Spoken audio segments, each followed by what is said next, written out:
So the covered Reb Shimon Bar Yochai's yard site, Lag Baomer, we're going to learn a shtickle Nesivas Shalom that is very important, especially for some of our family members that cannot understand how it's possible for other people to struggle.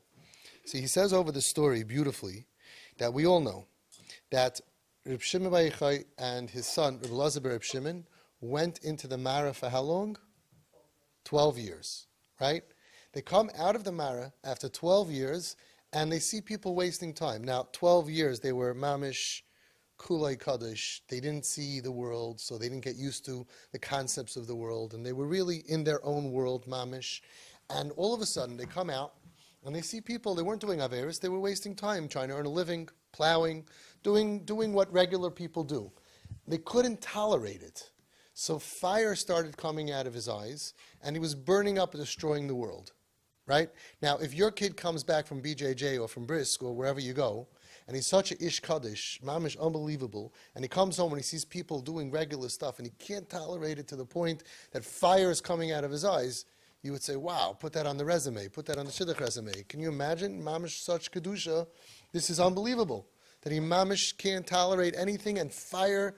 B'chlal, a lot of parents wish they knew how to get fire coming out of their eyes. You ever see when we try to be mechanech to children and fathers are looking and they keep on trying, fire, any fire? No, spark, something?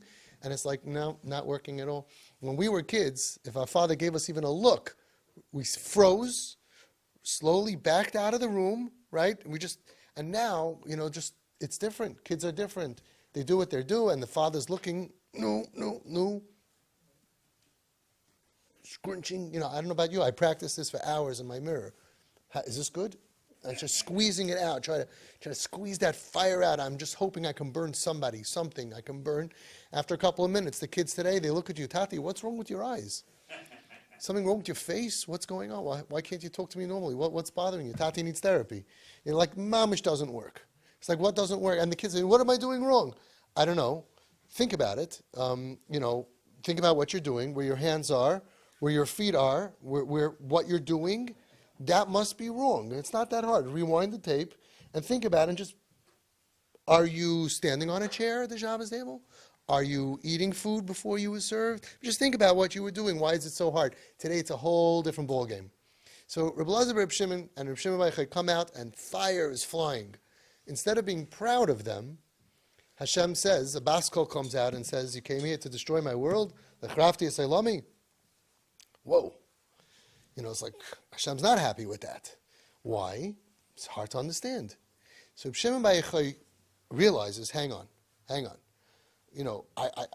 thought that was on a madrega, that I can't tolerate people. Look at that. Who's right? He was right. Who was wrong? They were wrong. Why would you waste time?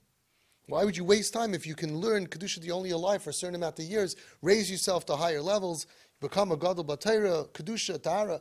How are you busy with such narishkeiten? You could eat, what did he eat in the Mara? Buxer, right? You could eat buxer. People eat buxer, right? My father's second wife, my stepmother, Babi Sherry that we call her, she grew up in a wonderful little place called Siberia, in World War II, and she remembers eating the bark off trees.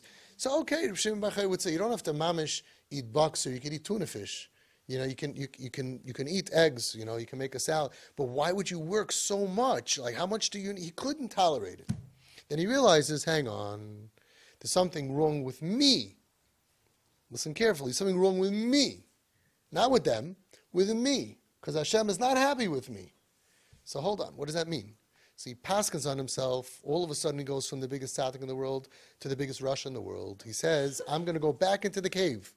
I'm going to go back into the cave. How long should I go into the cave? The cave was the closest thing you could have in this world to Gehenna. There was no Wi-Fi. What could be worse? It's mamish, it was the closest thing to Gehenna. And he says, I'm going to go into the cave for how long? Well, what is the Mishpat Rishoim? The worst Russia in the world is only in Gehenna, Yud Beis Chodesh.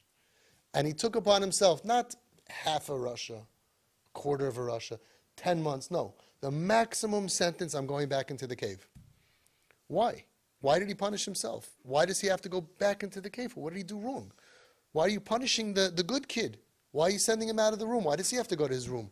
Why don't you punish the bad kids?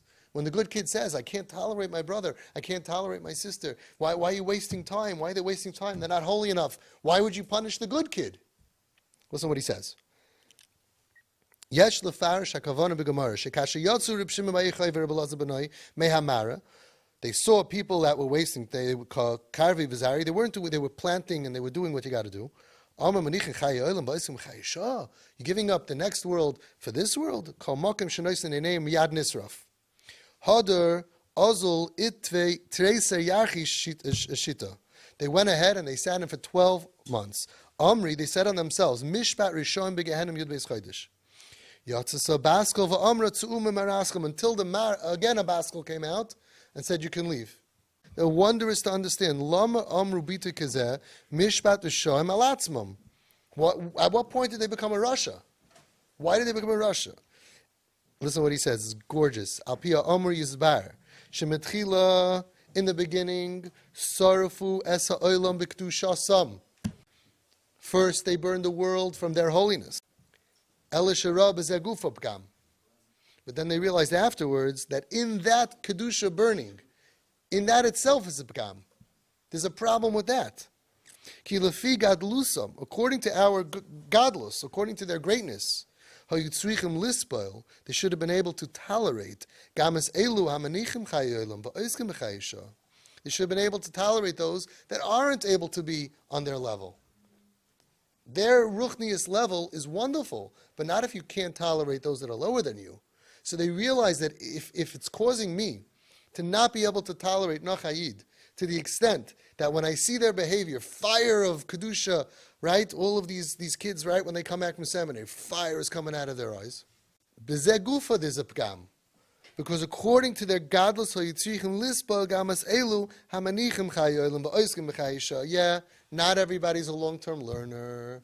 Not everybody's on your madrega. Some people are in zeiche to be on your madrega, and they can't daven and learn like you can. Shahari gamheim b'chlal Yisrael kadoshim.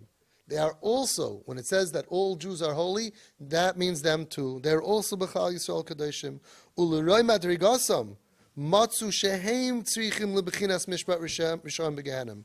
Uli hizdachech al oid yud beis chodesh b'mara kadei lahagia lamadrega lehoivis kol echad miyisrael. They realized that if we're so holy, how come we can't tolerate other Jews? According to our madrega, we should go ahead and we should love every single Jew. K'moshe amru tzadikim, like the tzadikim says in the Nesivas Shalom, the chol kama shehat tzadik gadol yoser. The greater that the tzaddik is, misugul hu lehoiv rasha yoser gadol. The bigger the tzaddik can tolerate, the bigger the rasha. The bigger the tzaddik can tolerate, the bigger the rasha. If you can't tolerate somebody, it means that you're not that great. And that's the lesson that we can learn from Shimon bar Yochai. As great as he was, he took one step up you're climbing up the steps, 1, 2, 3, but you only move one leg, the other leg is still down. No, you have to grow with both. You have to grow in your kedusha of yourself and your tolerance of other people. That's a true tzaddik. And we see that the Gedolim always preach acceptance. And the Ketanim, they preach rejection. And there's nothing worse than a Katan who is holy on himself, because then he has his whole Kedusha to step on other people. And that's not our way. That's not the Torah way.